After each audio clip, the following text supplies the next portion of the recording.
Kali ini aku akan bacakan buku yang berjudul School of Life.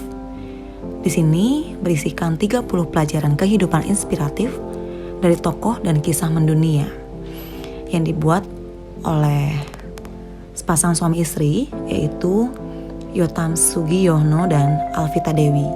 Kali ini masuk ke lesson 3, melihat peluang. George Eastman lahir pada tanggal 12 Juli 1854 di sebuah desa di Waterville, New York. Ayahnya bernama George Washington Eastman dan ibunya bernama Maria Kilburn. Mereka adalah keluarga yang boleh dikatakan miskin. Saat berada di sekolah lanjutan atas, Eastman harus drop out dari sekolah karena pelajaran yang tidak bisa diikutinya. Kondisi keuangan semakin mengkhawatirkan saat ayahnya meninggal. Bahkan, keluarganya menjadi sangat tertekan dengan kondisi yang demikian. Eastman kemudian bekerja sebagai kurir pada perusahaan asuransi yang dibayar hanya $3 seminggu. Setahun kemudian karirnya meningkat menjadi office boy, walau gajinya tidak meningkat signifikan. Dalam kondisi yang sangat tidak menguntungkan baginya dan bagi keluarganya, Eastman tidak berpangku tangan. Setelah bekerja, ia belajar akuntansi untuk mendapatkan pekerjaan yang lebih baik lagi. 5 tahun kemudian, Eastman bekerja di Rochester Savings Bank dan digaji $15 seminggu. Suatu hari, saat ia berencana liburan di Santo Domingo, ia diberi saran untuk merekam perjalanannya. Eastman membawa kamera yang saat itu sangat besar dan berat, serta berbagai peralatan untuk mencetak gambar. Tapi ia melihat ada sebuah peluang besar yang tidak dilihat orang lain, yaitu dengan membuat kamera yang lebih sederhana dan mudah dibawa.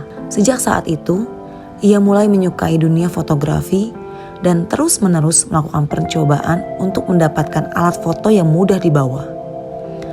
Setelah tanpa kenal lelah, ia akhirnya menemukan suatu bentuk kamera yang lebih baik dan dipatenkan pada tahun 1880. George Eastman memperkenalkan kamera hasil karyanya dengan nama Kodak. Nama yang muncul begitu saja karena ia menyukai huruf K. Kamera tersebut menggunakan roll film yang dipasangkan ke kamera dan orang dapat memotret hingga 100 gambar dan kemudian membawa roll film tersebut ke perusahaannya untuk dicetak. Nama Kodak begitu populer hingga saat ini karena ada seseorang yang tak diperhitungkan dapat melihat adanya peluang besar sementara orang lain tidak dapat melihat. Mengapa ada seseorang yang hanya mengerjakan satu hal saja dapat menjadi begitu fenomenal dan terkenal sepanjang abad, sementara ada orang yang mengerjakan banyak hal namun tak menghasilkan karya besar? Jawabannya adalah karena hanya sedikit orang yang dapat melihat sebuah peluang besar yang muncul di depannya. Dan hanya sedikit orang itulah yang kemudian mengerjakan peluang dengan sungguh-sungguh. Sementara orang lain hanya puas memberikan tepuk tangan kepada mereka yang mengerjakannya. Kalau kita mau jeli, ada begitu banyak peluang yang ada di sekitar kita. Kalau kita cermat, amatilah sekitar kita. Lalu, lihatlah, ada peluang-peluang yang dapat dikerjakan. Namun, sedikit orang yang mau benar-benar mengerjakannya. Saya memberikan contoh hal yang mungkin tidak dipikirkan orang lain. Bila ada pensil dengan penghapus di atasnya, mengapa kita tidak membuat ballpoint dengan cairan penghapus di atasnya? Apakah Anda akan menangkap peluang ini dan mengerjakannya? Kita tunggu saja.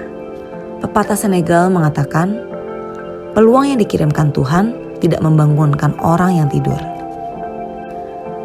Tips dari lesson 3 adalah, amati dengan sesama sekitar Anda dan temukanlah peluang-peluang itu. Ketika Anda menemukannya, ambillah kertas dan buatlah catatan mengenai apa saja yang akan Anda kerjakan. Mulai kerjakan dan jangan memberitahukan kepada orang lain yang tidak berkepentingan, karena hampir pasti mereka akan menjatuhkan semangat Anda. Terakhir, ingat, Anda harus mengerjakannya. Bukan sekadar melihat peluang, namun juga mengerjakan peluang itu menjadi kenyataan. Quotes-nya, pemenang melihat kemungkinan. Pecundang melihat masalah. Anonim. Peluang hanya menyukai mereka yang pikirannya siap. Louis Pasteur. Peluang besar Anda mungkin berada tepat di mana Anda berdiri saat ini. Napoleon Hill.